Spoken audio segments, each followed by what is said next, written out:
laaste plaas. Die heel laaste ding.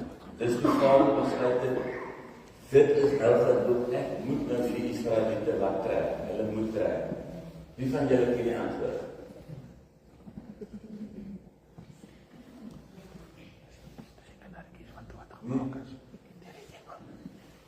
Jy het vir mamma papa vra, gaan gevra vir mamma papa.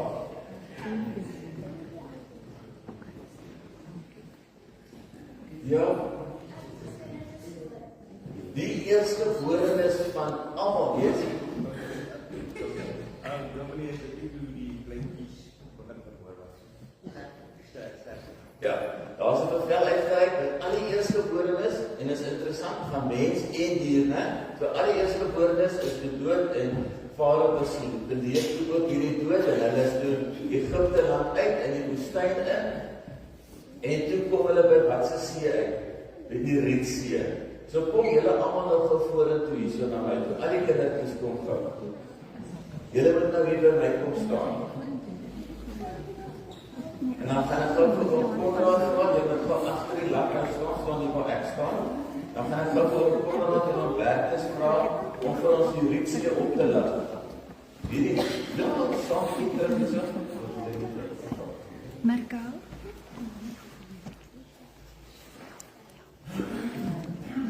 Jy kan wat sakke ja, so. Wat nou gebeur het, né?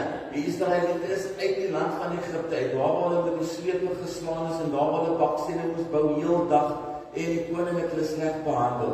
Nou wil ek hê julle moet deur die see gaan. Wie van julle kan deur hierdie see gaan? Is daar een van julle wat deur die see kan gaan? Nie om hom of onder hom of iets nie, reguit in die middel deur. En dis nou waar die Israeliete met hierdie probleem gekom het. Die see is voor hulle is in die woestyn in die middel en Farao is agter hulle. En toe gaan hulle Moses toe en toe kla hulle teenoor Moses. Plaas ons maar eintlik gedood gegaan het in Egipte, nou moet ons hierso dood gaan. Toe vat Moses sy staf en hy steek dit so oor die see uit. Dis al wat gebeur, né? En God maak van die doodloopstraat. Wie van julle kan dit aan niemand het? So dis eintlik 'n doodloopstraat, ons kan nie daar deur gaan nie. En God maak van hierdie 'n geleentheid vir redding. Nou kan julle vir ons die redding bewerkstellig.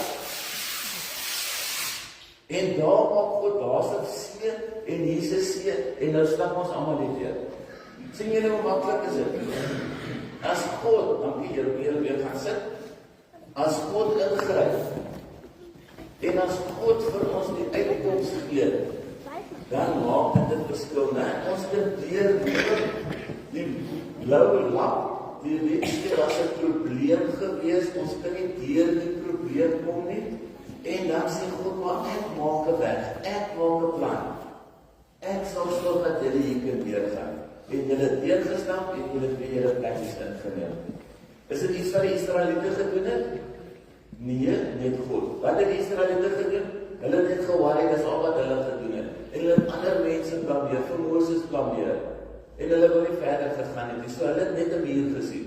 Partykeer by julle met 'n rugbywedstryd, cricket, met akademie, met wat dit ook al mag wees in julle lewens, dan sien jy maar hier's nie 'n way uit nie.